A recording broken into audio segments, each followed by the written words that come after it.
Endosulfan ദുരിതബാധിതർ സെക്രട്ടേറിയറ്റിന് മുന്നിൽ നടത്തിവന്ന പട്ടിണി സമരം പിൻവലിച്ചു. മുഖ്യമന്ത്രിയുമായി നടത്തിയ ചർച്ചകൾക്കൊടുവിലാണ് തീരുമാനം.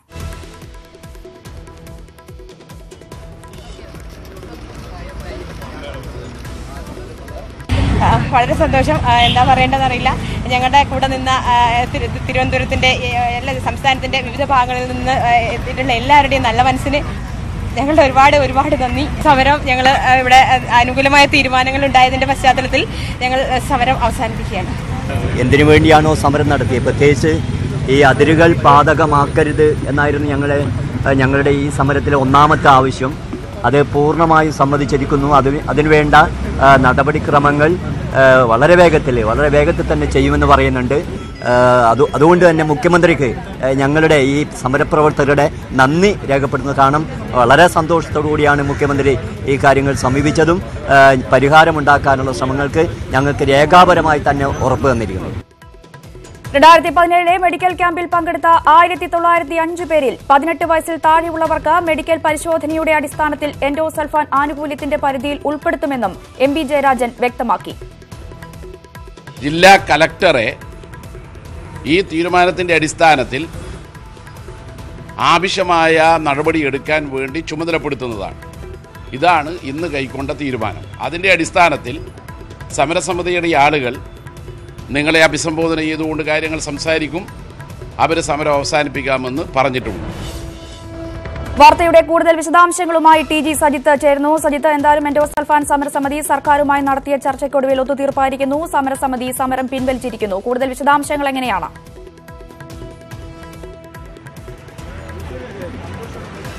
അഞ്ച് ദിവസമായി തലസ്ഥാനത്ത് സെക്രട്ടേറിയറ്റിന് മുന്നിൽ നടന്നു വന്നിരുന്ന സമരമാണ് അവസാനിക്കുന്നത്. മുഖ്യമന്ത്രിയുടെ ചർച്ചയിൽ നൽകിയ ഉറപ്പുകൾ അത് വിശ്വാസത്തിലെടുത്തുകൊണ്ടാണ് ഈ സമരം പിൻവലിക്കുന്നത്.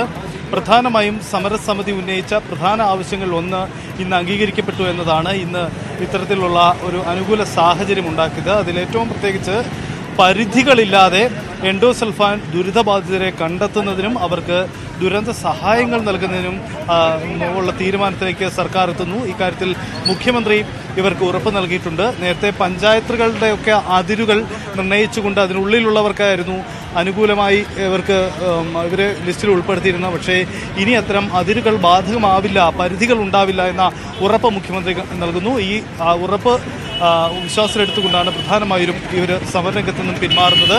ഒപ്പം തന്നെ ഇവർ നേരത്തെ ഉന്നയിച്ച ആവശ്യങ്ങളെല്ലാം പരിഗണിക്കും എന്ന ഉറപ്പ് ലഭിച്ചിട്ടുണ്ട്. കഴിഞ്ഞ ദിവസം റവന്യൂ മന്ത്രിയുമായി നടത്തിയ ചർച്ചയിൽ ഇക്കാര്യങ്ങളിൽ ഇവർക്ക് ഉറപ്പ് ലഭിച്ചിരുന്നു. ഈ ഉറപ്പുകൾ അതേപടി പാലിക്കപ്പെടുമെന്ന് ഇന്ന് മുഖ്യമന്ത്രി വീണ്ടും ആവർത്തിച്ചു.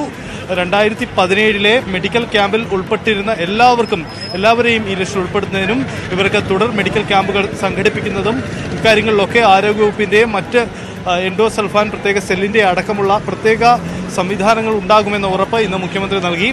രാവിലെ ഇവർ മുഖ്യമന്ത്രിയുടെ ഔദ്യോഗിക വസതിയായ ക്ലിഫ് ഹൗസിലേക്ക് നടത്തിയ സങ്കടയാത്ര, ആ യാത്രയാണ് നിർണായകമായത്. ആ യാത്രയുടെ ഇടയിൽ തന്നെ മുഖ്യമന്ത്രിയുടെ ഓഫീസ് വീണ്ടും ഇവരുമായി ആശയവിനിമയം നടത്തുന്നു. ആവശ്യമെങ്കിൽ മുഖ്യമന്ത്രി തന്നെ ചർച്ചയ്ക്കെത്തും എന്ന ഉറപ്പ് ഇവർക്ക് നൽകുകയും ചെയ്തു. തുടർന്നാണ് വീണ്ടും മുഖ്യമന്ത്രിയുടെ പ്രൈവറ്റ് സെക്രട്ടറി ചർച്ചകൾക്ക് വീണ്ടും കളമൊരുക്കുകയും സെക്രട്ടേറിയറ്റിൽ മുഖ്യമന്ത്രിയുടെ ഓഫീസിൽ വെച്ച് വീണ്ടും ചർച്ചകൾ നടക്കുകയും ചെയ്തത്. ഈ ചർച്ചയുടെ അവസാന ഘട്ടത്തിലാണ് മുഖ്യമന്ത്രി പങ്കെടുക്കുന്നത്. മുഖ്യമന്ത്രി എത്തി സമരക്കാർക്ക് അവരുടെ ആവശ്യങ്ങൾക്ക് പൂർണ്ണമായ പിന്തുണയാണ് നൽകിയിരിക്കുന്നത്. ഇതേ തുടർന്നാണ് ഈ സമരം അവസാനിക്കുന്നത്. കഴിഞ്ഞ 5 ദിവസമായി സെക്രട്ടേറിയറ്റിലെ മുന്നിലെ ഈ സമരപ്പന്തലിൽ ഇവരുടെ സമരം നടക്കുകയായിരുന്നു. അമ്മമാരും കുട്ടികളും അടക്കം ദുരന്ത മേഖലകളിൽ നിന്നുള്ള നിരവധി പേരാണ് ഈ സമരത്തിലെത്തിയിരുന്നത്. ഇന്ന് സമരം ഒത്തുതീർന്നില്ലായിരുന്നുവെങ്കിൽ കൂടുതൽ പേർ കാസർഗോഡ് നിന്നും സമരരംഗത്തേക്ക് എത്തുകയും ഈ സമരത്തിൽ കൂടുതൽ സജീവമാക്കാനുമായിരുന്നു ഇവരുടെ നീക്കം. പക്ഷേ അതുണ്ടാവുന്നില്ല. സമരം ഒത്തുതീർക്കാവുന്നു. സമരം പിൻവലിച്ച് ഇവർ ഇന്ന് തന്നെ ഇവിടുന്ന് മടങ്ങുമെന്നാണ് അറിയിച്ചിരിക്കുന്നത്. ദയാബായിയാണ് പ്രമുഖ സാമൂഹ്യ പ്രവർത്തക ഇവിടെ നിരാഹാര സമരം അവസാനിച്ചിരുന്നത്. അവരും അല്പസമയം മുമ്പ് നാരങ്ങ നീര് കുടിച്ച് സമരം അവസാനിച്ചിരിക്കുന്നു. ഇത്തരത്തിൽ പൂർണ്ണമായും ശുഭപര്യായ അവസ്ഥയിലേക്ക് സമരം മാറുന്നു എന്നത് ഒരു വളരെ പ്രത്യേകതയുള്ള സാഹചര്യമാണുള്ളത്. എന്തായാലും എൻഡോസൾഫാൻ സമരം അവർ ഉന്നയിച്ച ആവശ്യങ്ങൾ സർക്കാർ അംഗീകരിച്ചിരിക്കുന്നു. 5 ദിവസത്തിനുള്ളിൽ ശേഷം സർക്കാരിന്റെ കണ്ണു തുറന്നിരിക്കുന്നു എന്ന പ്രധാനപ്പെട്ട ഒരു കാര്യമുണ്ട്. എന്തായാലും സമരം അവസാനിച്ചു. ഇവർക്ക് പിന്തുണയുമായി നിരവധി പേരാണ് ഇവർക്ക് ഈ ആഹ്ലാദം പങ്കിടുന്നതിന് വേണ്ടി ഇപ്പോൾ ഈ സമരപ്പന്തലിലേക്ക് എത്തുന്നത്. ഈ അമ്മമാരുടെ മുഖങ്ങളിലൊക്കെ ആ ഒരു സന്തോഷം പ്രകടമാവുകയും ചെയ്യുന്നുണ്ട്. അല്പസമയം മുമ്പ് ദയാബായി അടക്കമുള്ളവർ നമ്മളോട് പ്രതികരിച്ചിരുന്നു. അപ്പോഴൊക്കെ തന്നെ ഈ സമരം ഒത്തുതീർപ്പാവുന്നതിൻ്റെ ഒരു വലിയ സന്തോഷമാണ് അവർ അപ്പോൾ നമ്മളുമായി പങ്കുവച്ചത്. ഒരു വലിയ ലക്ഷ്യം മുൻനിർത്തിയുള്ള ഒരു സമരമായിരുന്നു. അത് പൂർണ്ണ വിജയത്തിലേക്ക് എത്തിയെന്ന് കരുതുന്നു. അതിൻ്റെ ഒരു പടിയെങ്കിലും ആയെന്ന് പ്രതീക്ഷിക്കുന്നു. ഇനി ഇത്രയും പബ്ലിക്കായിട്ട് ഇത്രയും വാഗ്ദാനങ്ങളൊക്കെ കിട്ടിയതിൽ പ്രതീക്ഷ വയ്ക്കുന്നു. അപ്പോൾ ഒത്തിരി വിഷയങ്ങൾ ഏറ്റെടുത്തുള്ള വ്യക്തിയാണ്, ഒത്തിരി സമരരംഗത്തൊക്കെ ഉണ്ട്. പക്ഷേ എൻഡോസൾഫാൻ കാസർഗോഡ് ഈ ഒരു ദുരന്ത മേഖല നേരിടുന്ന വെല്ലുവിളി തിരിച്ചറിഞ്ഞതിന് ശേഷം ഇവിടെ എത്തുകയും പങ്കെടുക്കുകയും ചെയ്തു. അപ്പം അവരുടെ ആ പ്രശ്നങ്ങൾ പൂർണ്ണാർത്ഥത്തിൽ സർക്കാർക്ക് ഉൾക്കൊണ്ട് കാണുമെന്ന് പ്രതീക്ഷിക്കുന്നു. ഇപ്പോഴത്തെ സാഹചര്യം അനുസരിച്ച് സംശയത്തിന് സ്ഥാനമില്ല. കാണട്ടെ. ഈ സർക്കാരിന്റെ ഉറപ്പുകൾ അതേപടി വിശ്വാസം എടുക്കുകയല്ലേ? വിശ്വാസത്തോടെ തന്നെ തിരിച്ചു പോകുന്നു. മുൻകാലങ്ങളിലും ചില ഉറപ്പുകൾ നൽകി പിന്നീട് അത് പാലിക്കപ്പെടാത്ത ചരിത്രവും ഉണ്ടായിട്ടുണ്ട്. ഇത്തവണ അതുണ്ടാവില്ല എന്ന് കരുതുന്നു. ഉറപ്പായിട്ടും അത് കരുതും. തീർച്ചയായും വിശ്വാസത്തോടെ കൂടി തന്നെ ഞങ്ങൾ മടങ്ങി തിരിച്ചു പോകുന്നുള്ളൂ. അതാണ് സമരം ചെയ്തവരുടെ ഒരു പൊതു പ്രതികരണം. എന്തായാലും വലിയ ശുഭാപ്തി വിശ്വാസമാണ് അവർക്കുള്ളത്. സമരം സർക്കാർ ഇവർ മുന്നോട്ട് വെച്ച ആവശ്യങ്ങൾ ഇതിന്റെ പൂർണ്ണമായ പരിഗണന സർക്കാരിൽ നിന്നുണ്ടായിരിക്കുന്നു. എന്തായാലും 5 ദിവസത്തിന് ശേഷം സെക്രട്ടറിന് മുന്നിലെ സമരം ഇവിടെ അവസാനിക്കുകയാണ്. സർക്കാരിന്റെ ഉറപ്പുകൾ, മുഖ്യമന്ത്രി നൽകിയ ഉറപ്പുകൾ ഇവർ വിശ്വാസത്തിൽ എടുക്കുകയാണ് ചെയ്യുന്നത്. എൻഡോസൾഫാൻ ദുരിതബാധിതരെ സെക്രട്ടേറിയറ്റിന് മുന്നിൽ നടത്തിവന്ന പട്ടിണി സമരം പിൻവലിച്ചു. മുഖ്യമന്ത്രിയുമായി നടത്തിയ ചർച്ചയ്ക്കൊടുവിലാണ് സമരം പിൻവലിച്ചത്. വിശദാംശങ്ങളാണ് സമരപന്തലിൽ നിന്നും TG സജിത്ത് നൽകിയത്. എൻഡോസൾഫാൻ ദുരിതബാധിതരായ കുട്ടികളും അമ്മമാരും ക്ലിഫ് ഹൌസിലേക്ക് നടത്തിയ സങ്കടയാത്രയാണ് സർക്കാരിന്റെ അടിയന്തര ഇടപെടലിന് വഴിയൊരുക്കിയത്. ദുരിതബാധിതരായ കുട്ടികളടക്കം കാൽനടയായി നീങ്ങിയെങ്കിലും മുതിർന്ന നേതാക്കൾ ഇടപെട്ട് ഇവരെ പിന്തിരിപ്പിക്കുകയായിരുന്നു. കുട്ടികളെ പ്രദർശിപ്പിച്ചുള്ള സമരമെന്ന ആരോഗ്യമന്ത്രിയുടെ വിമർശനമാണ് ഇവരെ പ്രകോപിപ്പിച്ചത്.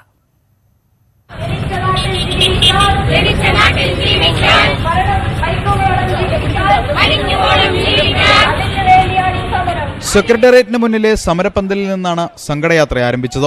ദുരിതബാധിതരായ കുട്ടികളും അമ്മമാരും യാത്രയ്ക്കായി അണിനിരന്നു. കാൽനടയായി മുന്നോട്ട്.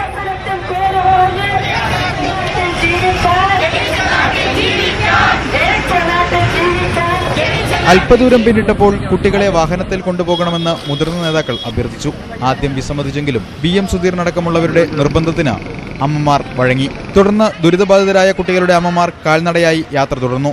സമരത്തിന് പിന്തുണയായി എത്തിയവരും ഇവരെ അനുഗമിച്ചു. ക്ലിഫ് ഹൌസിന് സമീപം പ്രതിഷേധം പോലീസ് തടഞ്ഞു. അനുകൂലമായ തീരുമാനമുണ്ടാകുമെന്ന പ്രതീക്ഷ ഞങ്ങൾ ഇപ്പോഴും പ്രതീക്ഷ മുന്നോട്ട് വയ്ക്കുകയാണ്. കാരണം ഞങ്ങൾക്ക് പ്രതീക്ഷിക്കുകയേ തരമുള്ളൂ. ഒരിക്കലും അന്ന് ഞങ്ങൾക്കൊപ്പം നിന്നവരെ ഒരിക്കലും ഈ സമരത്തെ മറ്റൊരു രീതിയിൽ കാണരുത് എന്നൊരു അപേക്ഷ കൂടിയുണ്ട്. സങ്കടയാത്ര ആരംഭിച്ചപ്പോൾ തന്നെ മുഖ്യമന്ത്രിയുടെ ഓഫീസ് സമരസമിതി നേതാക്കളെ ബന്ധപ്പെട്ട് ചർച്ചയ്ക്ക് സന്നദ്ധത അറിയിക്കുകയായിരുന്നു. ന്യൂസ് 18 തിരുവനന്തപുരം. രണ്ടാം സീറ്റിൽ 2 തട്ടിൽ.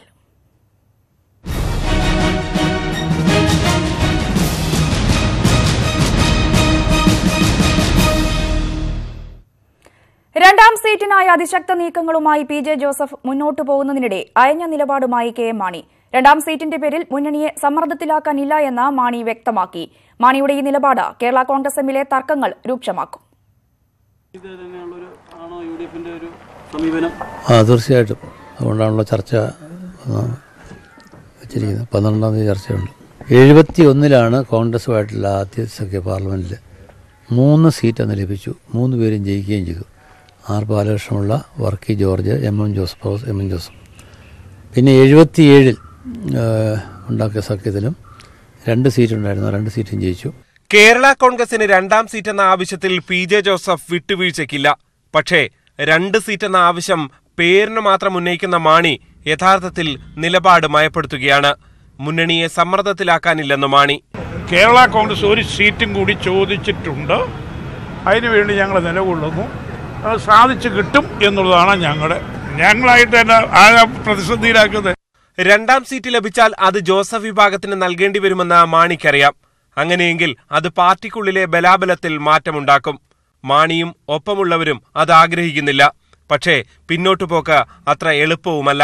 ഒട്ടും അയയില്ല എന്ന നിലപാട് തന്നെയാണ് ജോസഫ് പറയുന്നത്. പാർട്ടിക്കുള്ളിലെ അധികാര കേന്ദ്രങ്ങളുടെ ഈ തർക്കം ഏതുവരെ എത്തും? അതാണ് ഇനി അറിയാനുള്ളത്. G. ശ്രീജിത്ത്, ന്യൂസ് 18, കോട്ടയം. ലോക്സഭാ തെരഞ്ഞെടുപ്പിൽ ഇടുക്കി സീറ്റ് ആവശ്യപ്പെട്ട കേരള കോൺഗ്രസ് മാണി ഗ്രൂപ്പിനെതിരെ കോൺഗ്രസ് ജില്ലാ ഘടകം രംഗത്ത്. സീറ്റ് കേരള കോൺഗ്രസിന് വിട്ടു നൽകില്ല എന്ന് DCC പ്രസിഡന്റ് ഇബ്രാഹിംകുട്ടി കലാർ അറിയിച്ചു. കോട്ടയത്തിനൊപ്പം ഇടുക്കി കൂടി വിട്ടു നൽകണമെന്ന ആവശ്യം കേരള കോൺഗ്രസ് മാണി ഗ്രൂപ്പ് ശക്തമാക്കിയിരുന്നു. ഈ സാഹചര്യത്തിലാണ് സീറ്റ് വിട്ടു നൽകലെന്ന നിലപാടുമായി കോൺഗ്രസ് ജില്ലാ ഘടകം രംഗത്തെത്തിയത്. സംസ്ഥാന നേതൃത്വത്തെ ഇക്കാര്യം അറിയിച്ചതായി DCC പ്രസിഡന്റ് ഇബ്രാഹിംകുട്ടി കല്ലാർ പറഞ്ഞു. ഈ സീറ്റ് കോൺഗ്രസിന്റെ പൈതൃകമായി വർഷങ്ങളായി കോൺഗ്രസ് മത്സരിക്കുന്ന സീറ്റാണ്. ഈ സീറ്റിൽ കോൺഗ്രസ് തന്നെ മത്സരിക്കണം എന്നാണ് ഞങ്ങളുടെ അഭിപ്രായം. അത് ഞങ്ങൾ നേതൃത്വത്തെ അറിയിച്ചിട്ടുണ്ട്. ഇടുക്കിയിൽ ഉമ്മൻചാണ്ടി മത്സരിക്കണമെന്ന ആവശ്യവും ജില്ലാ ഘടകത്തിൽ ശക്തമായിട്ടുണ്ട്. ഉമ്മൻചാണ്ടി സ്ഥാനാർത്ഥിയാണെങ്കിൽ ഞങ്ങൾ കൂടുതൽ സന്തോഷം എന്നതാണ് അതിനകത്ത് സൂചിപ്പിക്കാനുള്ളത്. രണ്ടാം സീറ്റ് എന്ന ആവശ്യത്തിൽ നിന്ന് പിന്നോട്ടില്ലെന്ന് PJ ജോസഫ് അറിയിച്ച സാഹചര്യത്തിൽ കോൺഗ്രസ് നിലപാട് UDF-ൽ കൂടുതൽ രാഷ്ട്രീയ പ്രതിസന്ധി സൃഷ്ടിക്കും. ന്യൂസ് 18 ഇടുക്കി. ലോക്സഭാ തെരഞ്ഞെടുപ്പിൽ പ്രവർത്തന പരിചയമില്ലാത്തവർ സ്ഥാനാർത്ഥികളാകില്ല എന്ന് KPCC അധ്യക്ഷൻ മുല്ലപ്പള്ളി രാമചന്ദ്രൻ. സ്ത്രീകൾക്കും യുവാക്കൾക്കും സ്ഥാനാർത്ഥി പട്ടികയിൽ പരിഗണന ഉണ്ടാകും. ഘടകകക്ഷികൾക്കിടയിൽ ഭിന്നിപ്പില്ല എന്നും മുല്ലപ്പള്ളി കാസർഗോഡ് പറഞ്ഞു. പ്രവർത്തന പരിചയമില്ലാത്തവരെ വല്ലവരും ആക്സെപ്റ്റ് ചെയ്യോ? ഒരു സമൂഹത്തിൽ ആക്സെപ്റ്റബിലിറ്റി എന്ന് പറഞ്ഞ എലിമെന്റ് ഇല്ലാത്ത ആരെങ്കിലും വോട്ട് കിട്ടുമോ? ഇപ്പോഴും കാൻഡിഡേറ്റ്സ് വളരെ ഇമ്പോർട്ടൻ്റ് ആണ്. പഴയ കാലത്തെ പോലല്ല. സ്ഥാനാർത്ഥി ആരാണ്? വോട്ടർമാർ ഒരു വലിയ അളവോളം ആ സ്ഥാനാർത്ഥിയെ നോക്കും.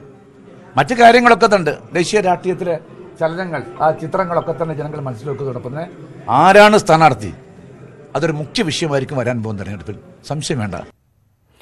ലോക്സഭാ തെരഞ്ഞെടുപ്പിന് മുന്നോടിയായി KPCC പ്രസിഡന്റ് മുല്ലപ്പള്ളി രാമചന്ദ്രൻ നയിക്കുന്ന ജനമഹായാത്ര അല്പസമയത്തിനകം തുടക്കമാകും. കോൺഗ്രസ് പ്രവർത്തക സമിതി അംഗം AK ആന്റണി കാസർഗോഡ് യാത്ര ഉദ്ഘാടനം ചെയ്യും. വിവരങ്ങളുമായി മനു ഭരത് കാസർഗോഡ് നിന്നും ചേരുന്നു. മനു, എത്ര മണിയോടുകൂടിയാവും യാത്രയ്ക്ക് തുടക്കമാവുക? നേതാക്കളെല്ലാം തന്നെ ജില്ലയിലെത്തിയിട്ടുണ്ടോ?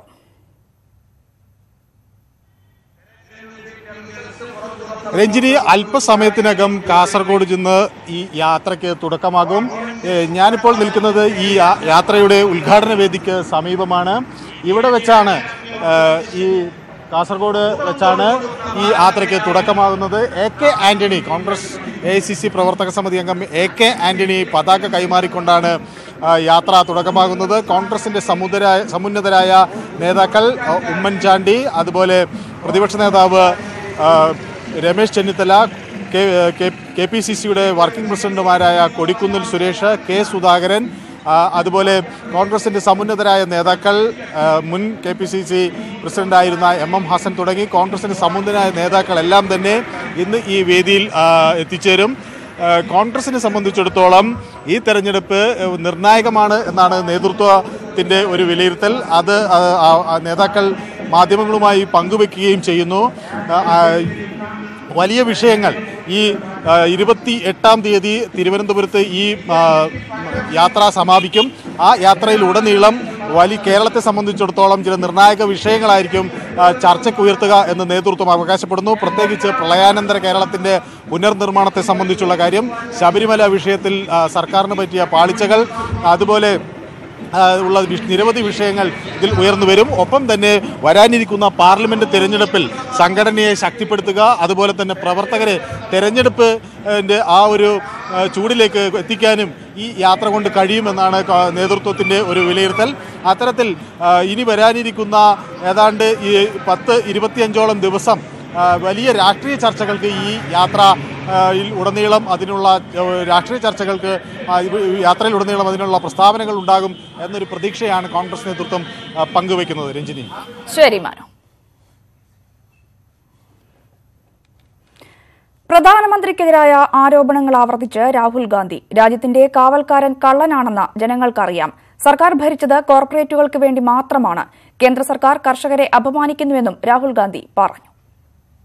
चिल्ला लो जितना चिल्लाना है नरेंद्र मोदी जी, जितने भाषण देने दे दो। आपने 4.5 साल में कुछ नहीं किया। आपने किसान का कर्जा माफ नहीं किया, नीरव मोदी को पैसा दिया, राफेल की चोरी की। अब जितने भाषण देने दे दो, 17 रुपए से काम नहीं बनने वाला। किसान का अपमान करोगे, किसान आपको जवाब देगा। मध्य प्रदेश, छत्तीसगढ़, राजस्थान में नरेंद्र मोदी को इन प्रदेशों के किसान ने जवाब दे दिया है। हमें नरेंद्र मोदी नहीं चाहिए, हमें बीजेपी नहीं चाहिए, हमें कांग्रेस पार्टी चाहिए।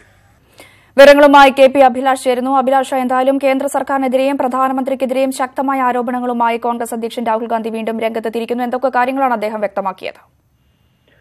രഞ്ജിനി, 28 വർഷങ്ങൾക്ക് ശേഷമാണ് ബീഹാറിൽ ഒരു കോൺഗ്രസ് അധ്യക്ഷൻ മഹാറാലിക്ക് തുടക്കം കുറിച്ചുകൊണ്ട് തെരഞ്ഞെടുപ്പിന് ആക്കം കൂട്ടുന്നത്. യഥാർത്ഥത്തിൽ ഇന്ന് നടന്ന മഹാറാലി എന്നത് പ്രതിപക്ഷ ഐക്യനിരയുടെ ഒരു ശക്തിപ്രകടനമായി മാറുകയും ചെയ്തു.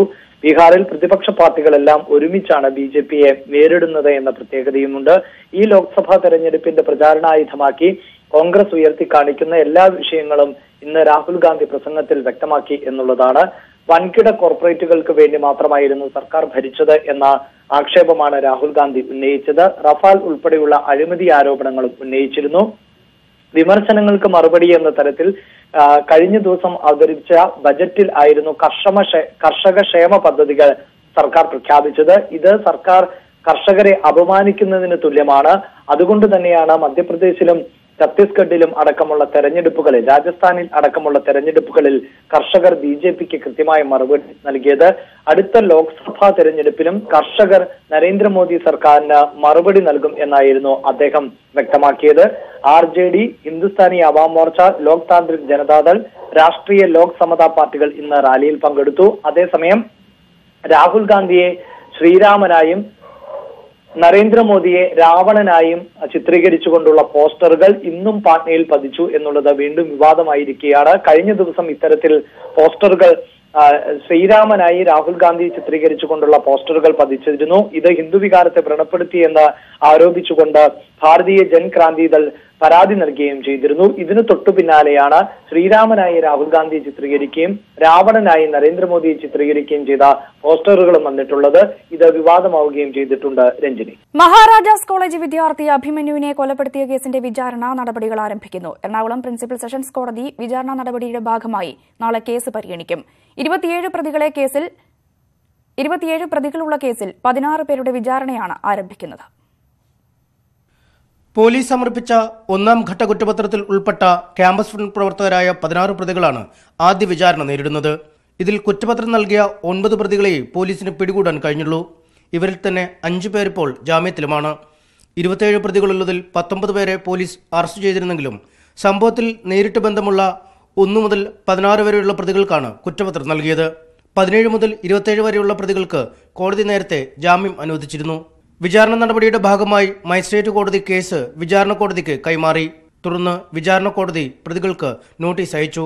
ശേഷിക്കുന്ന പ്രതികൾക്കെതിരെയുള്ള 2ാം ഘട്ട കുറ്റപത്രം പോലീസ് ഉടൻ സമർപ്പിക്കും. കഴിഞ്ഞ ജൂലൈ 2-നാണ് അഭിമന്യു കുത്തേറ്റ് മരിച്ചത്. ന്യൂസ് 18 കൊച്ചി. നെടുമങ്ങാട് പോലീസ് സ്റ്റേഷനിലേക്ക് ബോംബെറിഞ്ഞ കേസിലെ മുഖ്യപ്രതി RSS നേതാവ് പ്രവീൺ അറസ്റ്റിൽ. ആലപ്പുഴ സ്വദേശിയായ പ്രവീണിനെ തമ്പാനൂർ റെയിൽവേ സ്റ്റേഷനിൽ നിന്നാണ് പിടികൂടിയത്. പ്രതി ട്രെയിനിൽ രക്ഷപ്പെടുമെന്ന രഹസ്യവിവരത്തിന്റെ അടിസ്ഥാനത്തിൽ നടത്തിയ പരിശോധനയിലാണ് അറസ്റ്റ്. രഹസ്യവിവരം കിട്ടിയതിനെ തുടർന്ന് നെടുമങ്ങാട് ഡിവൈഎസ്പി അശോകന്റെ നേതൃത്വത്തിലുള്ള പോലീസ് സംഘം രാവിലെ തന്നെ റെയിൽവേ സ്റ്റേഷനിൽ എത്തിയിരുന്നു. ട്രെയിനിൽ കയറി രക്ഷപ്പെടാനായി റെയിൽവേ സ്റ്റേഷനിൽ എത്തിയപ്പോൾ തന്നെ പ്രവീണിനെ പിടികൂടി. കന്യാകുമാരിയിലേക്ക് കടക്കുകയായിരുന്നു പ്രവീണിന്റെ ലക്ഷ്യമെന്നാണ് സൂചന. ജനുവരി 3-ന് ശബരിമല കർമ്മസമിതി ആഹ്വാനം ചെയ്ത ഹർത്താൽ ദിനത്തിലായിരുന്നു RSS നേതാവായ പ്രവീണും സംഘവും പോലീസ് സ്റ്റേഷൻ ആക്രമിച്ചത്. സ്റ്റേഷനിലേക്ക് പ്രവീൺ 4 തവണ ബോംബെറിയുന്ന CCTV ദൃശ്യങ്ങളും പുറത്തുവന്നിരുന്നു. പ്രവീണിനൊപ്പമുണ്ടായിരുന്ന മറ്റ് 4 പ്രതികളെ നേരത്തെ പോലീസ് അറസ്റ്റ് ചെയ്തിരുന്നു. നെടുമങ്ങാട് SIയെ ആക്രമിച്ചതിന് അറസ്റ്റിലായ പ്രതികളെ മോചിപ്പിക്കാനായിരുന്നു പ്രവീണും സംഘവും പോലീസ് സ്റ്റേഷൻ ആക്രമിച്ചത്. ന്യൂസ് 18 തിരുവനന്തപുരം. കൊച്ചി കണ്ടെയ്നർ റോഡിൽ സ്വകാര്യ വാഹനങ്ങളല്ലാത്തവയ്ക്ക് ഏർപ്പെടുത്തിയ ടോൾ പിരിവ് ആരംഭിച്ചു. പ്രതിഷേധിച്ച നാട്ടുകാരെ അറസ്റ്റ് ചെയ്ത് നീക്കിയ ശേഷമാണ് ടോൾ പിരിവ് തുടങ്ങിയത്. ജില്ലാ കളക്ടറുടെ അധ്യക്ഷതയിൽ ഇന്നലെ ചേർന്ന യോഗത്തിലാണ് സ്വകാര്യ വാഹനങ്ങൾ ഒഴികെയുള്ളവയ്ക്ക് ടോൾ പിരിക്കാൻ തീരുമാനിച്ചത്. എന്നാൽ രാവിലെ സംഘടിച്ചെത്തിയ നാട്ടുകാർ ടോൾ പിരിവ് നടത്താനുള്ള അധികൃതരുടെ ശ്രമം തടഞ്ഞു.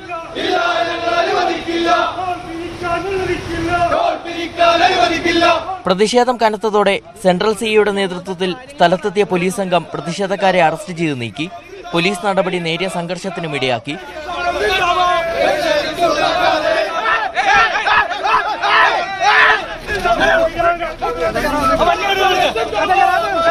ടോൾ പിരിവിനെതിരെ യാത്രക്കാരും രംഗത്തെത്തി.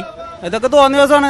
ഏത് സർക്കാരാണെങ്കിലും കാണിക്കുന്ന അന്യായമാണ്. കാരണം ഈ റോഡ് ടാക്സ് എന്ന് പറഞ്ഞ് എത്ര രൂപയാണ് എടുക്കുന്നതെന്ന് ഒരു ടാക്സ് മുടങ്ങിയിട്ടുണ്ടെങ്കിൽ 6,600 ഇപ്പം ഈ കഴിഞ്ഞിടക്കും വണ്ടിക്ക് 6,600 എത്ര രൂപ അടച്ചെന്നാ. അപ്പോൾ അത് കൂടാണ്ട് ഇങ്ങനെ വരുമ്പോൾ ഈ റോഡ് ടാക്സ് അല്ലാണ്ട് തന്നെ കൊടുക്കുന്നുണ്ടല്ലോ. പിന്നെ ഈ ടോളെന്നും പറഞ്ഞിട്ട് ഒരു പരിധിയിൽ കൂടുതലാണ് വന്നത്. കഴിഞ്ഞ മാസം 24-ന് ആരംഭിക്കാനിരുന്ന ടോൾ പിരിവ് നാട്ടുകാരുടെ പ്രതിഷേധത്തെ തുടർന്ന് മാറ്റിവെക്കുകയായിരുന്നു. മുളവുകാട് സർവീസ് റോഡിന്റെ പണി പൂർത്തിയാകാതെ ടോൾ പിരിവ് ആരംഭിക്കാൻ അനുവദിക്കില്ലെന്നായിരുന്നു നാട്ടുകാരുടെ നിലപാട്. ന്യൂസ് 18 കൊച്ചി. കരിപ്പൂർ വിമാനത്താവളത്തിൽ എയർ ഇന്ത്യയുടെ വലിയ വിമാനങ്ങൾ എത്രയും വേഗം സർവീസ് ആരംഭിക്കുമെന്ന് കരിപ്പൂർ വിമാനത്താവള ഉപദേശക സമിതി ചെയർമാൻ പി.കെ. കുഞ്ഞാലിക്കുട്ടി എം.പി. കേരളത്തിൽ നിന്നുള്ള ആദ്യത്തെ ഹജ്ജ് സർവീസ് കരിപ്പൂർ വിമാനത്താവളത്തിൽ നിന്നാകും. എയർ ഇന്ത്യയുടെ ചെയർമാനും മാനേജിംഗ് ഡയറക്ടറുമായ പ്രദീപ് സിംഗ് കരുവലുമായി വിമാനത്താവളത്തിൽ ചർച്ച നടത്തി. കരിപ്പൂർ വിമാനത്താവളത്തിൽ ഔദ്യോഗിക സന്ദർശനത്തിനെത്തിയതായിരുന്നു എയർ ഇന്ത്യ ചെയർമാൻ. എയർ ഇന്ത്യയുടെ വൈഡ് ബോഡി എയർക്രാഫ്റ്റിൻ്റെ ഓപ്പറേഷൻസ് ഉടനെ തുടങ്ങണം എന്നുള്ളതാണ്. അത് അവർ വളരെ അനുകൂലമായിട്ടാണ് പ്രതികരിച്ചത്. വൈകാതെ തന്നെ എയർ ഇന്ത്യയുടെ wide body aircraft operation Kozhikode എയർപോർട്ടിൽ നിന്ന് തുടങ്ങും എന്നുള്ളത് അദ്ദേഹം പറഞ്ഞു. അത് വളരെ പോസിറ്റീവായിട്ടാണ്.